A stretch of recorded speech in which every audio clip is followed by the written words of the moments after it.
কৌত্ৰ মেমদিলৈ আপোনালোক সকলোকে স্বাগতম জনাইছোঁ।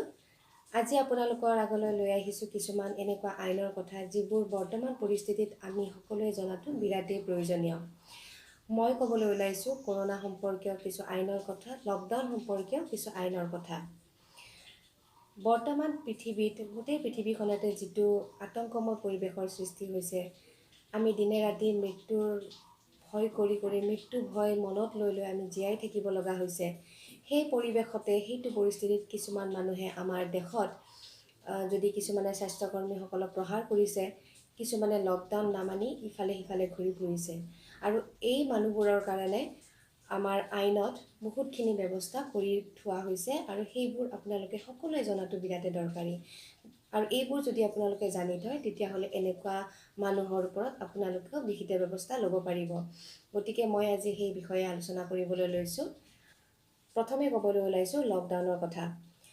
আমাৰ দেশৰ বৰ্তমান যিটো পৰিস্থিতি, যিটো বৰ্তমান আতংকময় পৰিৱেশৰ সৃষ্টি হৈছে আৰু বৰ্তমান যি হাৰত কৰোনা পেচেণ্টৰ হাৰ বাঢ়ি গৈছে, সেই কথাৰ প্ৰতি লক্ষ্য ৰাখি আমাৰ চৰকাৰে লকডাউনৰ যিটো সময়সীমা সেইটো বঢ়াই দিছে।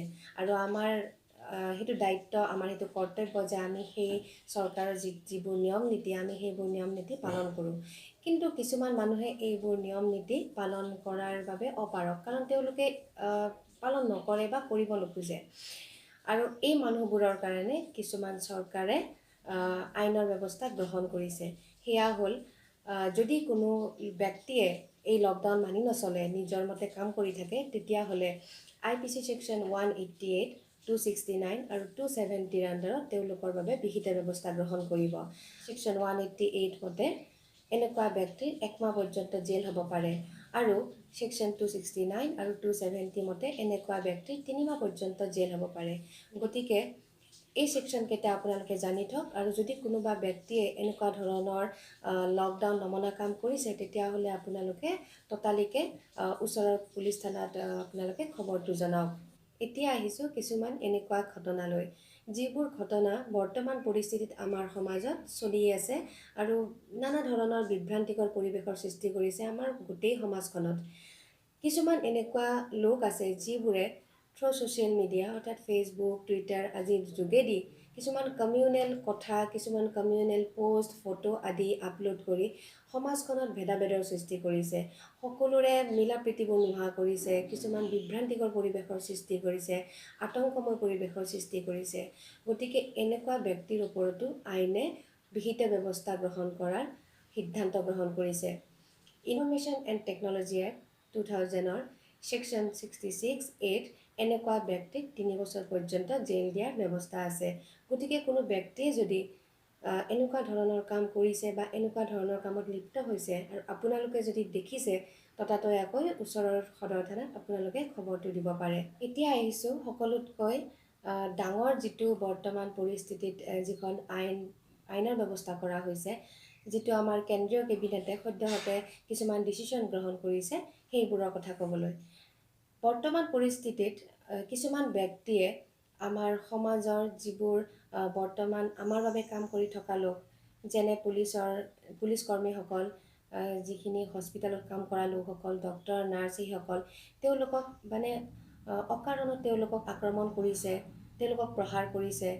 গতিকে এনেকুৱা যিবোৰ ব্যক্তি আছে, তেওঁলোকক আইনে বিহিতৰ ওপৰত বিহিত ব্যৱস্থা ল'বলৈ কিছুমান সিদ্ধান্ত গ্ৰহণ কৰিছে। এপিডেমিক ডিজিজ এক্ট 1897ৰ অধীনত কিছুমান সিদ্ধান্ত গ্ৰহণ কৰা হৈছে। যদিহে কোনো ব্যক্তিয়ে আমাৰ যিখিনি মেডিকেল ষ্টাফ আছে, ডক্টৰ, নাৰ্ছ, তেওঁলোকক যদি আঘাতপ্ৰাপ্ত কৰে, তেওঁলোকক যদি আক্ৰমণ কৰে, তেতিয়াহ'লে সেই মানুহখিনিৰ 3 মাহৰ পৰা 5 বছৰ পৰ্যন্ত জেল হ'ব পাৰে। আৰু যদিহে সেই চিকিৎসা কৰ্মীসকল গুৰুতৰভাৱে আহত হয়, তেতিয়াহ'লে 5 বছৰৰ ঠাইত 7 বছৰ পৰ্যন্ত জেল হ'ব পাৰে। লগতে তেওঁৰ যদি কিবা বস্তুৰ ক্ষতিসাধন হয়, সেই ক্ষতিসাধন সেই মানুহজনে পূৰণ কৰিব লাগিব। আৰু এই যিটো অফেন্স, এই অফেন্সটো কগনিজেবল আৰু নন বেইলেবল বুলি ধৰা হ'ব। লগতে 7 বছৰটো জেল হ'বয়ে, তাৰে লগে লগে 50,000ৰ পৰা 3 লাখ পৰ্যন্ত ফাইনো হ'ব পাৰে। গতিকে এনেকুৱা যদি আপোনালোকে দেখিছে বা আপোনালোকৰ ওচৰে পাজৰে হৈছে, তেতিয়াহ'লে ওচৰৰ পুলিচ থানাত আপোনালোকে খবৰটো জনাওক।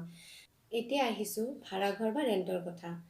আপুনি যদি কোনো ভাড়াঘৰত থাকে আৰু এই সময়ত এই দেশৰ এনেকুৱা পৰিস্থিতিৰ সময়ত বা লকডাউনৰ সময়ত আপোনাক যদি ভাড়াঘৰৰ মালিকে ভাড়া খুজি বা ৰেণ্ট খুজি আপোনাক মানসিকভাৱে আপোনাক টৰ্চাৰ কৰে, তেতিয়াহ'লে আপোনালোকে তাৰে সেই ভাড়াঘৰৰ মালিকৰ ওপৰত বিহিত ব্যৱস্থা গ্ৰহণ কৰিব পাৰে। IPC ছেকশ্যন 188ত তেনেকুৱা মালিকৰ কাৰণে কিছুমান বিহিত ব্যৱস্থা গ্ৰহণ কৰাৰ ব্যৱস্থা লোৱা হৈছে। তেনেকুৱা মানুহৰ 6 মাহ পৰ্যন্ত জেল হ'ব পাৰে। আকৌ যদি কোনো ব্যক্তিয়ে এই কৰোণা মহামাৰীৰ সময়ত চৰকাৰৰ ওচৰত ফেক ক্লেইম কৰে, অৰ্থাৎ তেওঁৰ প্ৰয়োজন নাই অথচ তেওঁৰ প্ৰয়োজন আছে বুলি অৰ্থৰ কাৰণে তেওঁ ক্লেইম কৰে, তেতিয়াহ'লে সেই মানুহৰ ওপৰতো চৰকাৰে বা আইনে বিহিত ব্যৱস্থা গ্ৰহণ কৰাৰ ব্যৱস্থা কৰি থৈ দিছে। ডিজাষ্টাৰ মেনেজমেণ্ট এক্ট 2005ৰ ছেকশ্যন 25ত এই ধৰণৰ লোকসকলক 2 বছৰ পৰ্যন্ত জেল হোৱাৰ ব্যৱস্থা কৰি থৈ দিছে। গতিকে আপোনালোকে আপোনালোকৰ ওচৰে পাজৰে যদি এনেকুৱা ধৰণৰ কিবা ঘটনা হোৱা দেখিছে বা আপোনালোকে হোৱাৰ উমান পাইছে, তেতিয়াহ'লে ততালিকে ওচৰৰ সদৰ থানাত গৈ খবৰটো জনাওক। এনেকৈ আমি সকলোৱে মিলা প্ৰীতিৰে সকলোৱে ভালে কুশলে থাকিব লাগিব। আজি এই যিটো আমাৰ পৰিস্থিতি, আমাৰ যিটো গোটেই পৃথিৱীৰ গোটেই বিশ্ব ব্ৰহ্মাণ্ডৰ যিটো এটা পৰিস্থিতি হৈছে, যিটো আতংকময় পৰিৱেশৰ সৃষ্টি হৈছে, আমি সদায় মৰি মৰি জীয়াই থকা যেন হৈছে, ভয় ভয়কৈ জীয়াই থকা যেন হৈছে। গতিকে এই সময়ত আমি এজনে এজনৰ হাতত হাত ধৰি আমি জীয়াই থাকিব লাগিব। গতিকে এনেকুৱা সৰু সৰু আইনৰ কথা বা বৰ্তমান পৰিস্থিতিত আইনে গ্ৰহণ কৰা কিছুমান সিদ্ধান্তৰ কথা আপোনালোকে যদি জানিব বিচাৰিছে, মোৰ তলৰ কমেণ্ট বক্সত কমেণ্ট কৰি আপোনালোকে মোক সুধিব পাৰে। আগন্তুক যিবোৰ ভিডিঅ' আহিব, মই সেইবোৰত আপোনালোকৰ প্ৰশ্নৰ উত্তৰবোৰ দিবলৈ চেষ্টা কৰিম। আৰু আজিৰ ভিডিঅ'টো চাই কেনেকুৱা লাগিল আপোনালোকে মোক কমেণ্ট কৰি নিশ্চয় জনাব। সুস্থ থাকক, সবল থাকক আৰু সতৰ্ক থাকক। ধন্যবাদ।